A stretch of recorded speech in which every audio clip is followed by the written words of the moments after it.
So welcome to one more debate in the series, The Activist Museum Going Deeper. The year of 2018 is an important year for our discussion today. It is the year the Museum of British Colonialism was founded. And the Museum of British Colonialism is not the traditional museum with a physical collection. It creates, shares, and acts as a repository for digital resources that highlight lived experiences under British colonialism. So the museum's mission is to make visible, suppressed, and marginalized stories, histories, and to challenge damaging myths. It was in that same year that AfricaMuseum near Brussels reopened to the public after a 5-year refurbishment. It was known as the last colonial museum in the world, and it has vast collections of cultural anthropology and history, biology, and earth sciences. And I remember very well at the time of the reopening, and also when he was here, the museum's recently retired director, Guido Gryseels, said, "We carry responsibility for giving generations of Belgians a colonialist, almost racism-inspired message that white civilization is superior to Black civilization." It's not often that we hear a museum director making such a statement, and it stayed with me. So we're welcoming today for this discussion Chao Tayiana, from the Museum of British Colonialism, a Kenyan digital heritage specialist and digital humanities scholar who works in the intersection of history, digitization, and public education. Welcome, Chao. And we also welcome Marie-Reine Iyumva, a journalist, but she works in, not but, I shouldn't say but, a journalist who works in the public services at the AfricaMuseum, more concretely as a collaborator for the Partnerships program. Thank you both for accepting our invitation and for being with us today. And I would start by asking you, to which needs do you feel that your museums respond? I don't know who would like to start. Chao, perhaps you? Yeah, sure. Thank you. Thank you for the introduction, Maria. And thank you to everyone who is here. It's a wonderful opportunity. So with regards to our museum, the Museum of British Colonialism, as you pointed out, we are not a museum with objects. We are not a museum with physical space. But really, when we decided to call ourselves a museum was to expand the notions of what a museum is and what we think it should be, which is really a place of learning, a place of dialogue, a place of encounter, a place of curiosity. And we feel that that can happen even in a digital space. So the needs that we respond to here, particularly because a lot of our work is based in Kenya, are one, kind of the lack of access to this history in terms of public discourse, in terms of, just our collective national memory as Kenyans because of how the history of colonialism was treated after Kenya gained independence. A lot of it was erased, hidden, and archival records were also destroyed. And so there's a lot of cover up when Kenya gains independence to hide the things that were done by the British colonial government before independence. So our first need is awareness. Our second need is access to this history, because, as I said, a lot of it is inaccessible. However, that said, physical access, access barriers include, you have to go to the archives, or a lot of this material is in academic journals. And so not everyone has access to that kind of literature, but also the way it's written, how it's presented can be very complex and alienating. So awareness and access would be the main two things. And then third, I would say dialogue. Dialogue and having people talk about this history. So it's not just something that we don't talk about, even if we're aware of it. People can share perspectives on what happened in their family, because this history, I should mention, is also quite close to living memory. So we're talking about 2 or 3 generations removed myself. So there's still people alive who remember this period. There's still people who encountered this firsthand. And so dialogue between generations, dialogue between peers has been the third need that we are responding to. Just before I pass to Marie-Reine, may I ask you, why do you think the option was to hide that past after the country's independence? This would require a whole webinar on its own. But there are many things. One, to protect the image of the British colonial government, which had premised itself that it was on a civilizing mission, one built on Christian values, one built on benefiting the natives, as they would call us. And so inherently, a lot of damage was caused, particularly not many people know that the fight for independence in Kenya is perhaps one of the most brutal fights for independence in the entire British Empire. Thousands of people dead, torture, people are put in detention camps and concentration villages, young men, women, children suffered extremely under British colonial rule. And so a lot of this was kind of damaging to the image of the crown. It was something that was seen as not representing British values. And also after Kenya gained independence, the government that succeeded the colonial government also the first president of Kenya was very much about forgiving and forgetting. So he was just like, that's in the past, we are moving on now, and we're not going to talk about that again. And that was also very damaging. Then you have the legal aspect in which the freedom movement was a terrorist organization until 2003. So they couldn't form associations, they couldn't sue the colonial government. So it's a combination of many factors, political, legal, in terms of archives being destroyed, that kind of come together to make this history very, very suppressed. Yes, and this is something we were discussing in a previous debate in this series, where we were discussing civil wars in Europe, and that idea that in order to move on, we have to forget. It's something we find very often. We'll come back to this. So Marie-Reine, may I ask you, what do you think are the needs your museum is responding to today? Just listening to Chao gave me inspiration, because I prepared some answers for that, but it's really linked to the AfricaMuseum, because we having this discussion around restitution, and so a lot of our visitors are thinking, what is going to happen to the museum if we have no more artifacts in here? So since I've been working in the public services of the museum, and not with the scientists most of the time in the research institute part, we do also focus on the fact that a museum is a place of learning and a place of culture, also a forum where people can just discuss those really difficult topics. But we do meet some different needs because we have different public. So the museum has maybe around 125,000 artifacts, and we work with 80 different researchers. So some people come with a sense of nostalgia to the museum because it's really linked to the history of Belgium. So we do have that sort of public, but we also have the new generation who come to reconnect, the new generation, but with African descent, who come to the museum because they have this lack of knowledge with their culture. So they come to reconnect with the history.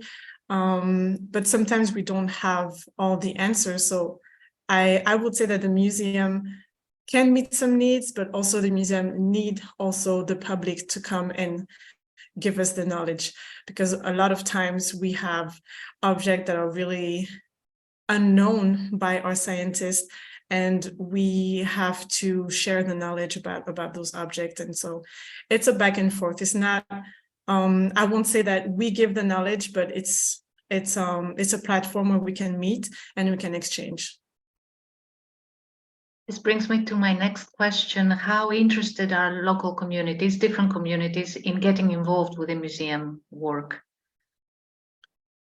So on our side, and then I will let Chao just answer. It's really difficult for the AfricaMuseum because it is the symbol of colonialism. So we do have some communities who do not want to work with us at all, especially some African diaspora who are situated in Belgium, because it's very emotional to come to the museum. The museum in itself, the building, it's a lot. It's a lot of history, it's a lot of feelings.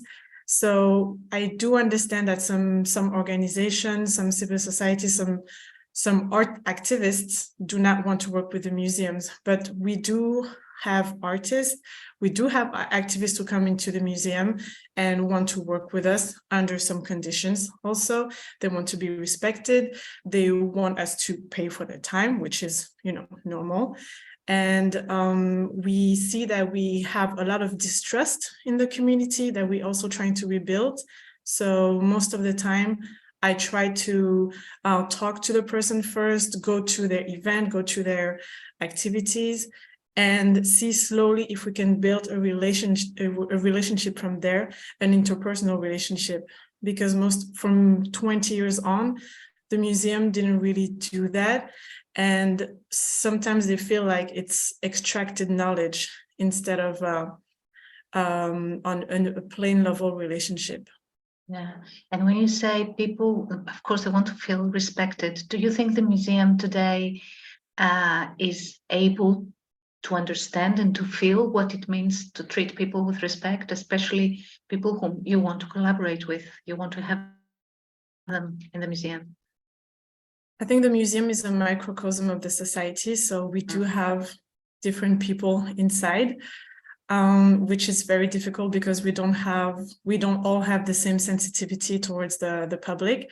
But co-creation and working together is really something that you can learn, because it's not something that people have been used to do. I mean, most of the person who work at the museum, I will not say all of them, because we do have some people who have been doing this for 20 years, but since it's an interpersonal relationship and not an institutional policy, it's still difficult for communities to trust us. So we're trying to implement this at an institutional level for them to be able to feel at ease when they're collaborating with us. Yeah, I don't remember reading anything about it before the museum opened, but was there any kind of preparation of the museum team before the reopening in terms of training around these issues, of gaining awareness of what the museum's image was, what the way the museum communicated with the society, and what needed to change? Was there any kind of preparation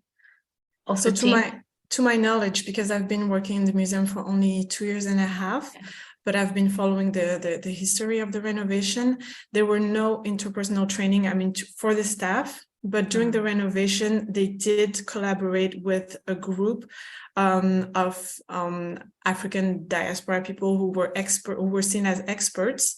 So they collaborated with them for the permanent exhibition.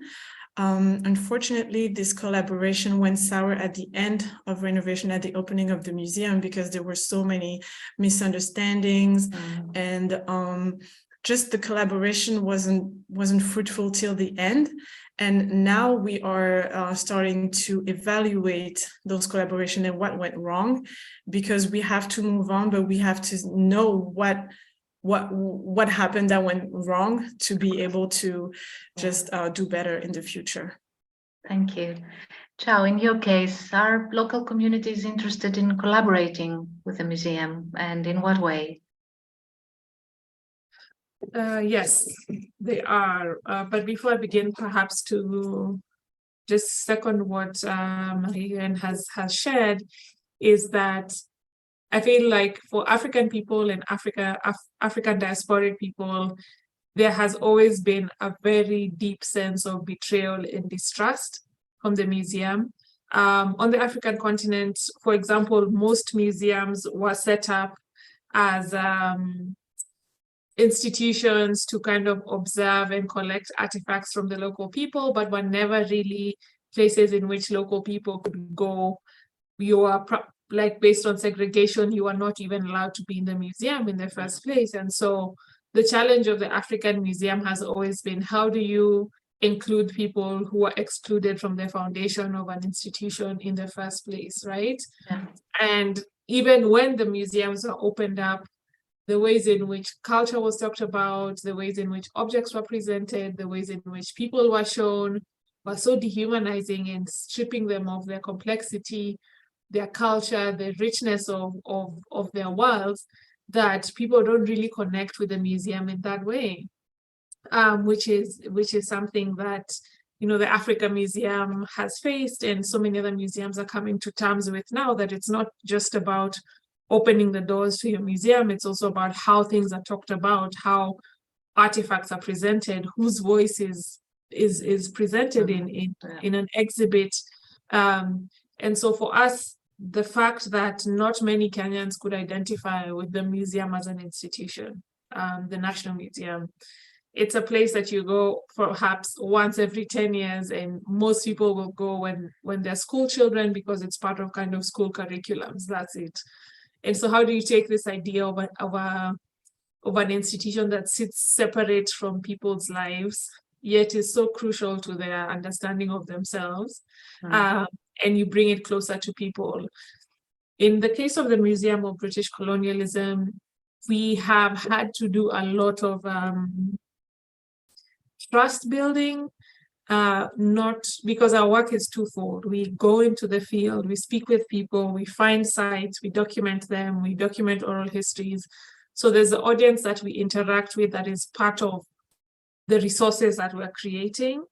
And for that, there has been a lot of trust building, a lot of community participation, because you can't just go to someone and say, hi, tell me about the time you were tortured for 5 years. You know, you have to build trust, you have to build a connection. It has to go through someone who they know. They have to feel safe enough to share with you, you know. So the nature of the history in itself also really, really necessitates a very personal, a very participatory kind of approach. And then there's the audience that receives or visits the website in the end, or kind of interacts with these outputs. And for them, it hasn't been so much about trust, rather than making the material accessible. And the dialogue that we have seen online, the dialogue that has come from the work that we have done, has been absolutely immense. It's not just been people talking online and nothing happens. It's been people talking online, and we are seeing, for example, more documentaries being made about the things we've highlighted. You know, that's a big win for us, or a group of volunteers who are just doing this to share. We are seeing the National Museum of Kenya is now interested in gazetting one of the sites that we had visited and making it a national monument, you know. So the community that supports this work spans multiple generations also. We are sometimes dealing with people in their 90s, in their 80s, who would not have access to Twitter or YouTube. And so that's a whole other demographic that you're kind of encountering, and what are the ethics around that? So there's been many questions, and I'm sure some of them will come up, but community is at the core of what we are doing. And I think if we don't have community, then the whole concept of what we're trying to push crumbles. Just to remind everyone that I found out about the Museum of British Colonialism watching precisely a documentary on Al Jazeera called The Very British Way of Torture. And on our website, you can find a link to that documentary. As I was listening to you, and these are very painful stories, and the need to build trust and for people to feel that they can share that story with you, it's fundamental in this kind of work. In the beginning of January in Lisbon, we had Lonnie Bunch, the secretary of the Smithsonian Institution, who spoke about the National Museum of African American History and Culture, how it came about, etc. And he said something at the time that there is a need to find, I mean, within this very sad, painful, dramatic, traumatic stories, there is a need also to find space for resilience and hope. Mm. Are your museums also working on that? And how do you work with younger people that might perhaps run away from this kind of stories? Or, I don't know, is there a way of building hope through these stories? Mm-hmm. Yeah, that's a good question. I feel that people always ask whether this history becomes too heavy to deal with at some point. And the truth is that it does. But I feel that the hope that I see, let me speak as Chao, is one that people are better off knowing their history, no matter how painful it is, than it being kept from them and not understanding why their present is the way it is, you know, that there's also a hope in having agency of the knowledge that is rightfully yours to know, that there's hope in looking at present day Kenya and saying, okay, so this is where that comes from, or this is why that happens. And that agency of being able to understand the why and the how and the what is in itself a very powerful thing for generations that are present, but also generations to come, in how we're able to tell these stories. And so one of the things that is interesting, another thing that is interesting rather, is the ability to humanize and to kind of look at things from a very molecular perspective, because we are dealing with histories that are big and they're violent, but sometimes you can also just look at one person's story. And yes, they went through a very difficult period in time, but there are also stories of friendship. There are also stories of love. There are also stories of resilience, in which how people helped each other escape this period, how people collaborated across community lines, you know. And so that also is finding the hope in the story, not just as a museum, but giving people the ability to say, take this data and do something else with it. Yeah. You know, we are seeing younger generations of Kenyans coming up with I wouldn't say a video game, let me say a video educational interactive programs to be able to understand this history more. It's not so much a game as it is an educational tool.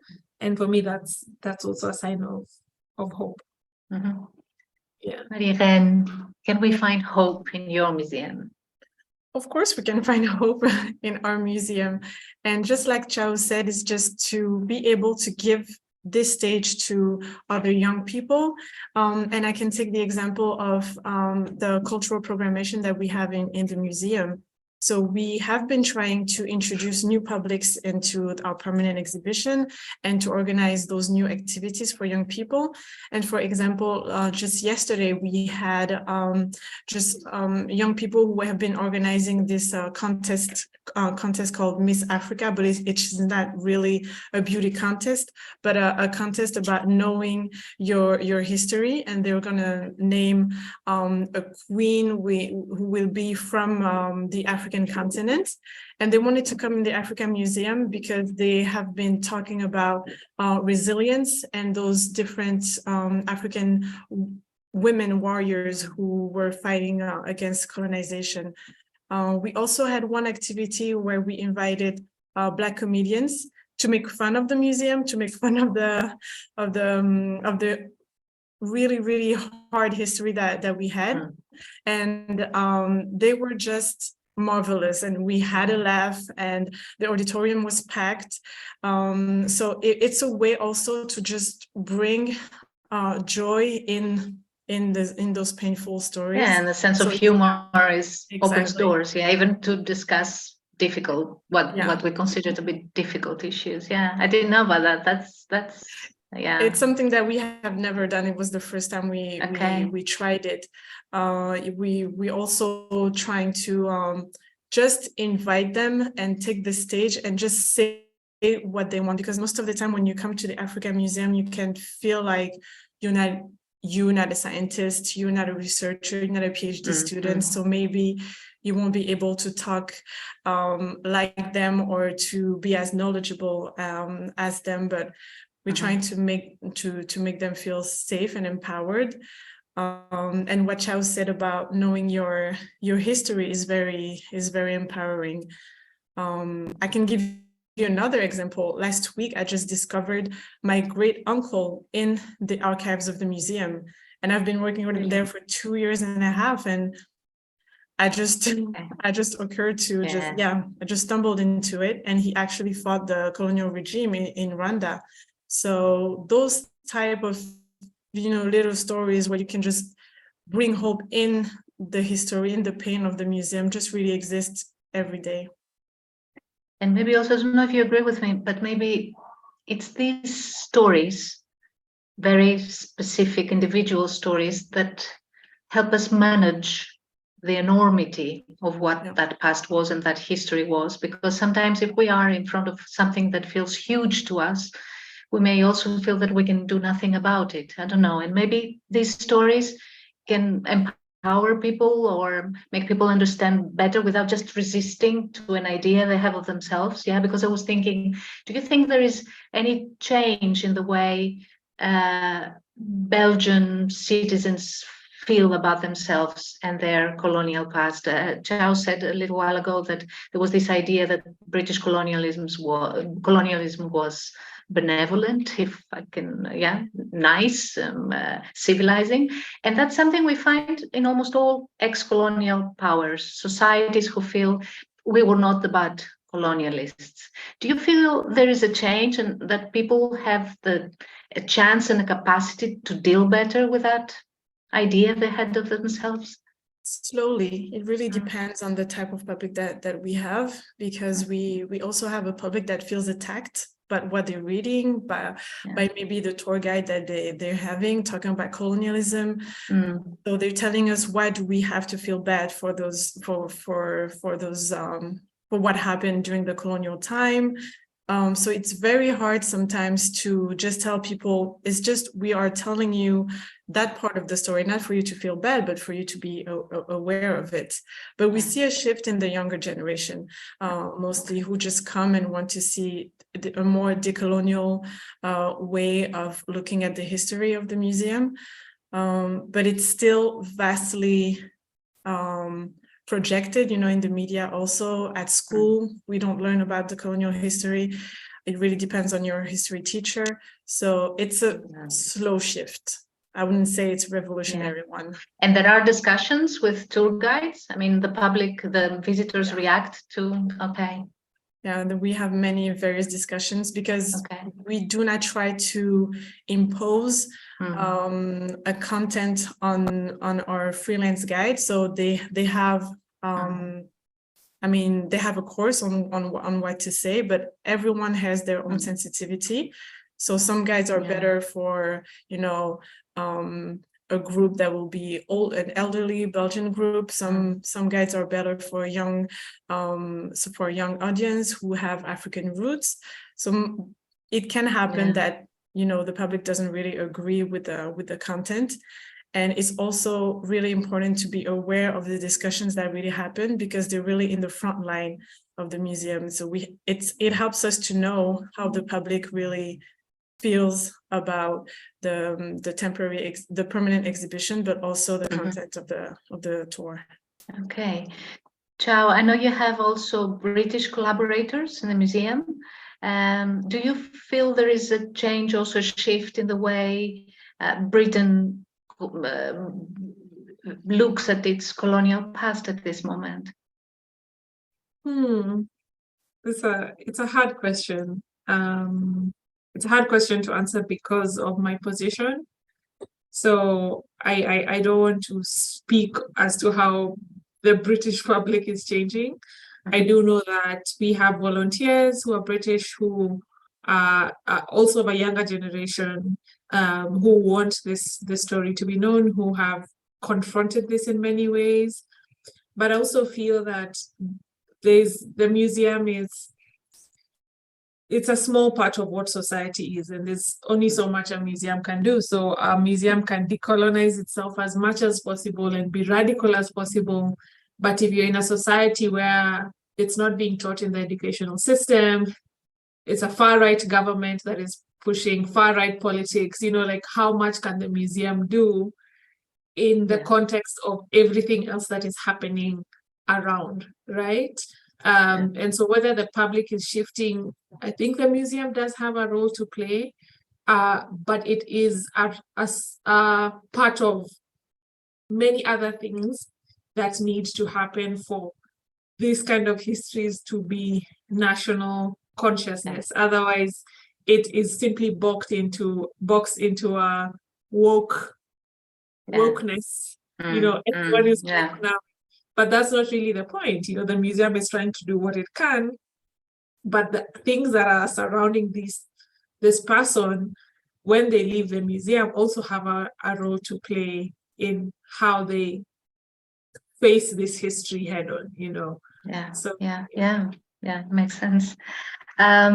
Maybe we could invite our colleagues who are following this discussion to join us. Turn on your cameras if you want to ask Marie-Reine and Chao questions directly. If you don't feel comfortable in doing it in English, you can do it in Portuguese or any other language, I'm promising too much, but we'll try, or you write it in the chat, whatever you prefer.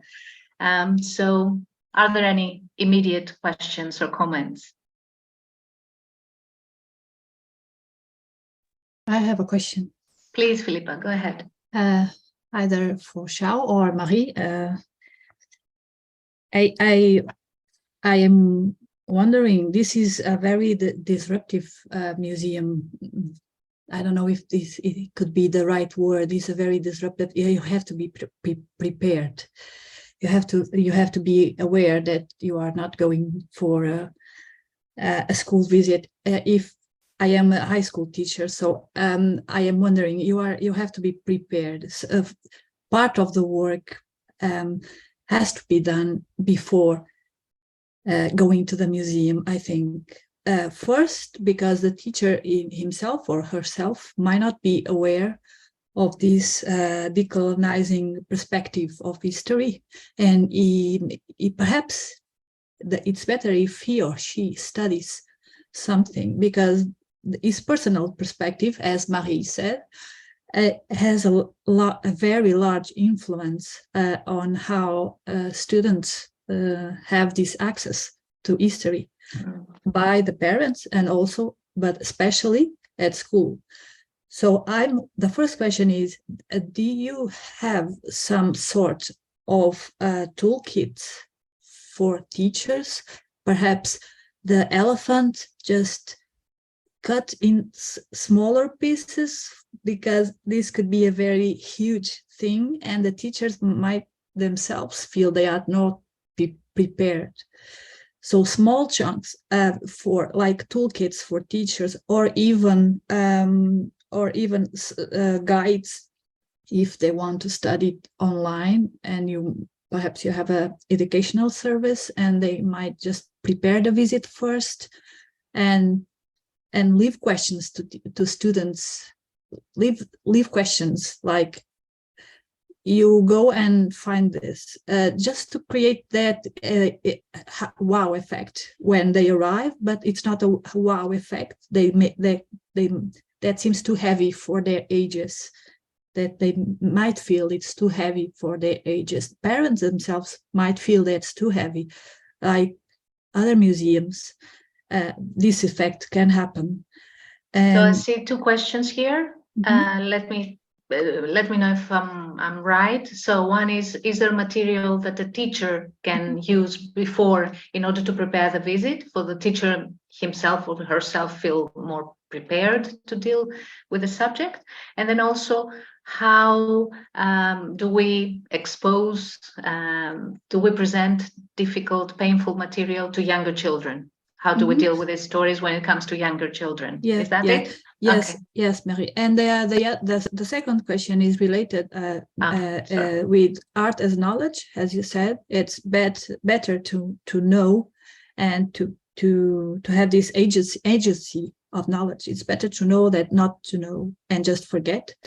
It's better that, but not just art as knowledge, but what can you do after going to the museum when you turn back into school? Can you do something to continue working on that theme and perhaps making something visible to the rest of the school community, making something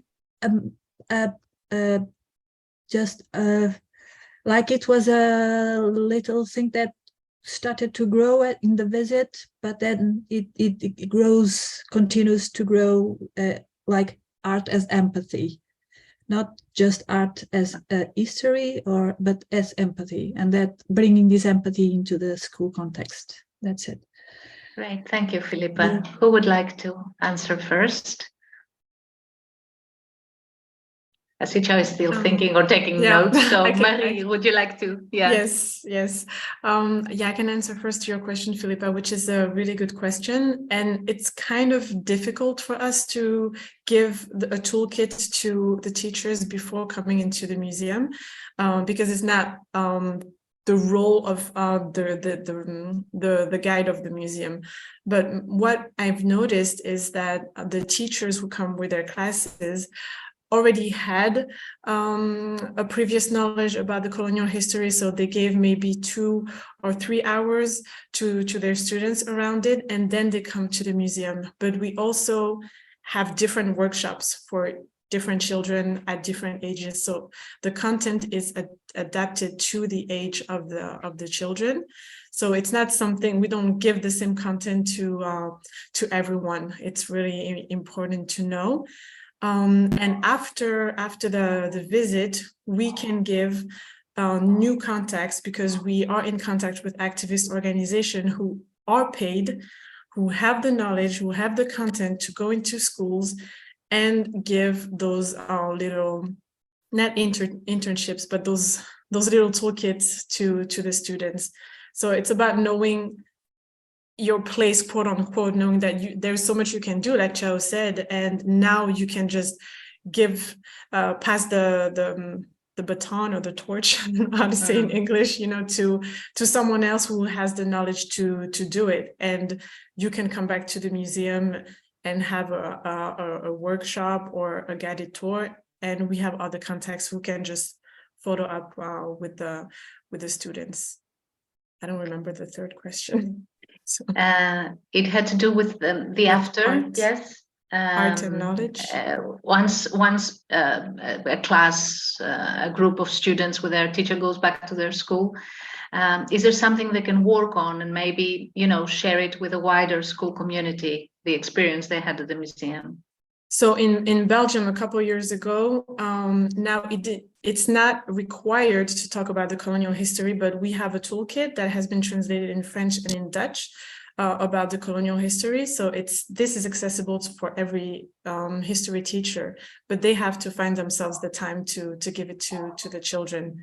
So it really depends on who you have at school, if they have time to do it. But there is one toolkit that is available from the Belgian government also. But it's not part of the obligatory history lessons at school. Okay, well. Chao, would you like to answer these questions? Yes, thank you for the question, Philippa. I think you've raised some very valid points around education and also targeting younger generations. I think on our end, what we work as a volunteer organization, and that really means that you are dependent on whatever skill sets and resources are there. I would love in future for us to be able to do a children's version of histories of detention in the colonial period, but it does require a very specific skill set to be able to take that information and package it in a way that, children under the age of 12, 13, 10, 8, 9 can actually not just read through it, but also empathize with the history, ask questions. How do you illustrate it? How do you present it without causing a lot of distress? but at the same time communicating the severity of it. So this is something that we have not done yet. I would hope that as our network grows, as our resources grow, that is something that we're going to prioritize.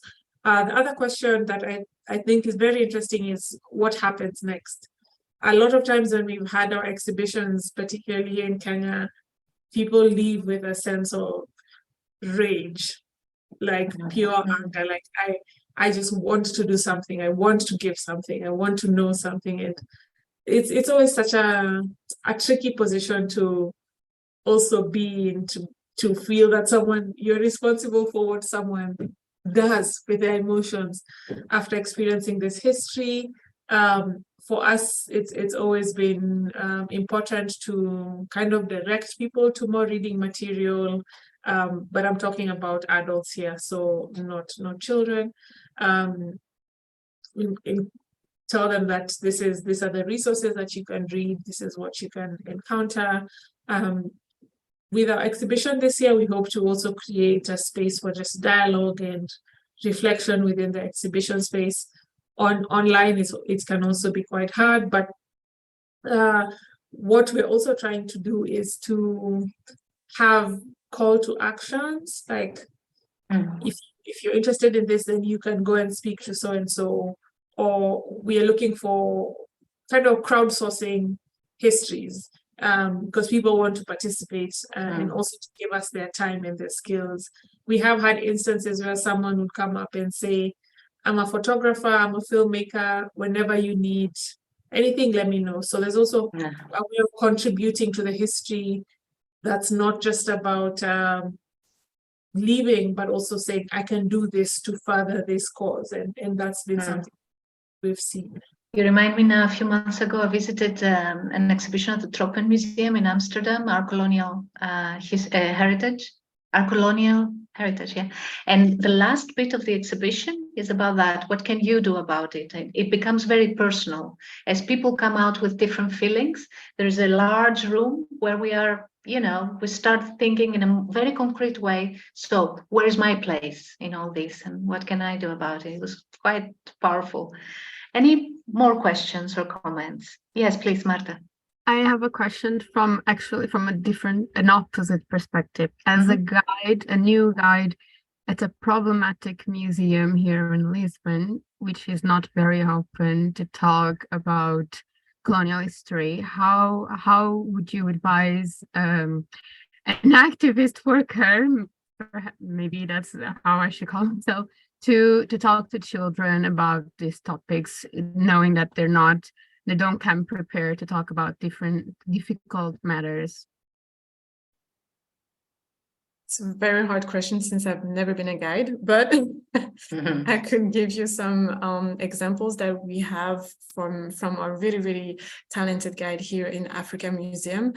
I remember one day they had this little school group, and they went to the mineral section of the AfricaMuseum talking about resources, etc. And what she told me that she used to do is just take an example of their everyday life. So she started to talk about their cell phone and said, do you know where your cell phone comes from? And so it interested them right away because it's something that they could touch. It's something that they were using every day. And then she went step by step to explain how coltan and cobalt were linked to their cell phone, and just link an everyday object to a political and economic issue was easier. But don't give them too many information at once.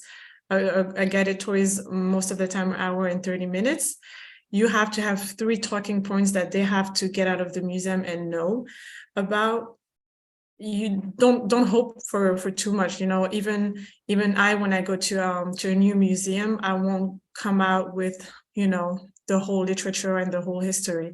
So you have to have the main points that you want to translate with them and be able to keep them interested for this hour. I don't have more to give you. I'm sorry. No, that's great input. Thank you. Chao, would you like to add something to this, or we can move to another question? I think Marie has answered Okay. it. Okay. Good. Any more questions or comments? Joanna, yes. Hi, thank you. I would just like to know how other colonized countries in Africa, other than Kenya, have been reacting to this project. You mentioned Rwanda. Are there other communities that have been willing to join together your fabulous project and to take over other, I don't know, other stories, other narratives? So in spreading out, spreading the area of the colonization, and also of what about India? I mean, whether your methodology so far, I've been looking. I'm sorry, I didn't know about this before. So again, thank you, Maria, for enlightening us. And this, the history of everyone else, is, by the way, a brilliant title, and it has stories of other people that I will, after this session, of course, be very interested to get to know. And how about other parts of the previous colonial empire? And of course, we should do the same as ex-colonizers and other countries. So if I understood well, the question is, has the project of the Museum of British Colonialism inspired other countries that have had a colonial past into following the path, the steps? Is that it? Yeah. Within the Commonwealth to start with, yes. Yeah. Well, it's a good question, and one that certainly, at least in my mind, I can think of two answers.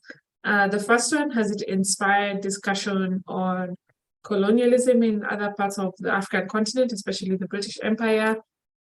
Yes, we have had, just because of the ways in which we work as a very flexible network, we have had scholars and people contribute from Zimbabwe, from Uganda, I think Ghana as well, but this is in terms of scholarly outputs.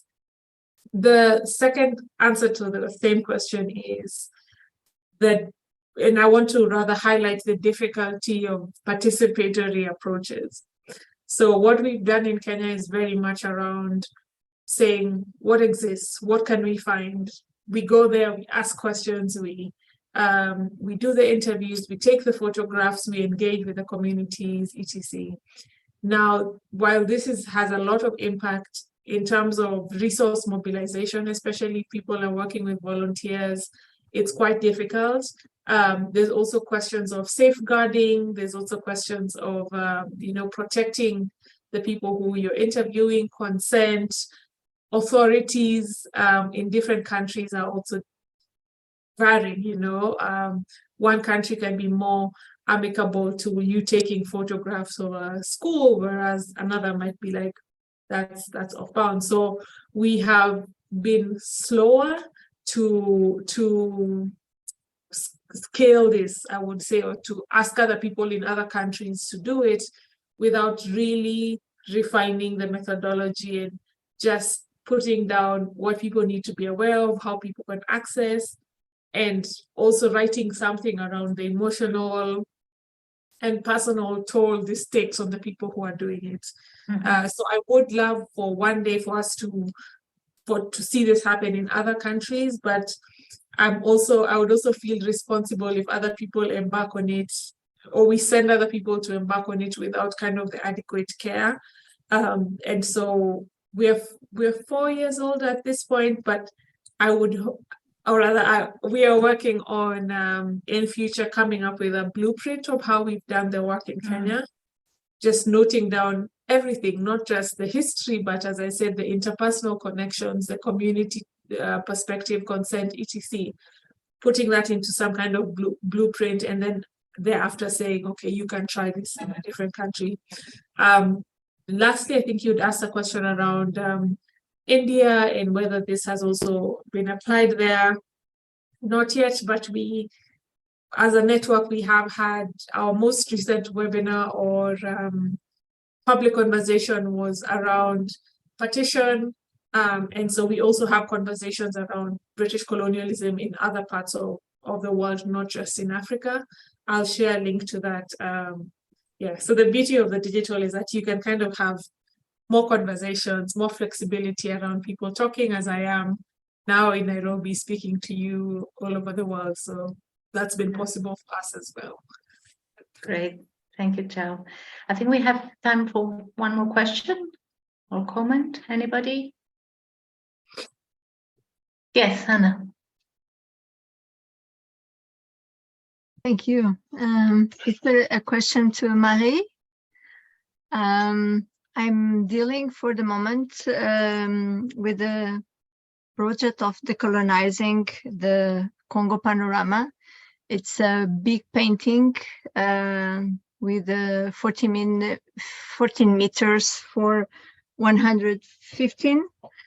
And we are inviting Congolese artists that are in Belgium. And we are inviting them to be the other voices of this panorama. But we are dealing with lots of information, of course, and very sensible. And one of our main question is how to address a voice to this painting, and which voice do you think we should address, as music, as sounds from nature, literature? Where is this painting, Anna? Congo panorama. Yes, it's a big painting. It's a new topic. Painting is not a geographic representation. It's divided in 8 subjects, and each subject is a world, a deep, very deep world. So my question is, if we have to have a voice as a layer on this, from your point of view, which could be more useful to bring fables, to bring music, to bring literature, to bring voices or singings. What's your opinion about that? So yeah, thank you, Anna, for this question. So how do I work most of the time in the museum, where I have a very complex project like this? Is we're trying to work in co-creation. We're trying to bring other people in, even though when we at the thinking stage and we don't know who to invite, it's better to have a group of persons who are knowledgeable on this subject. For example, we could, stay in touch, and I could just look for contacts in here in Belgium. I don't think I will have the answer for you tonight, but it's something that we can just think about and create a group of persons that are knowledgeable to think about who to invite. And the difficult part in those kind of projects is when you choose those people, some other people will ask you, why did you choose those specific people? So you really have to have clear characteristics to just be able to inform them on why you made this decision.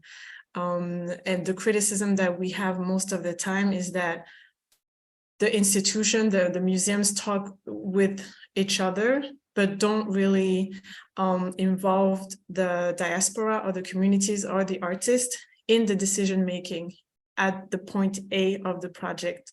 So it may take more time to come to a decision, but the outcome is way better when you co-create. And we always try to co-create, even though we do have some people of African descent in the museum, but we're still part of the institution. So we do not consider ourselves fully part of the community. You have to have someone from outside looking in. So I'll be happy to try to get some contacts for you to think about, this project, and to help you in the best way possible. but I won't be able to give you contact tonight. Great. Yes, of and course. we can put you in touch then. We'll Yeah. write an email Okay. to both and put you in touch. That's great. Thank you. Thank So you. that was a very nice discussion. Thank you both, Marie-Reine and Chao, again for accepting our invitation. Thank you to all colleagues and friends who joined us today. And our next, the Activist Museum Going Deeper debate will be in April, and you will receive very soon information on that. See you soon then. Bye. Thank Ciao. you. Thank you. Thank you. Thank you all. Bye. Thank you. Bye. Thanks. Bye.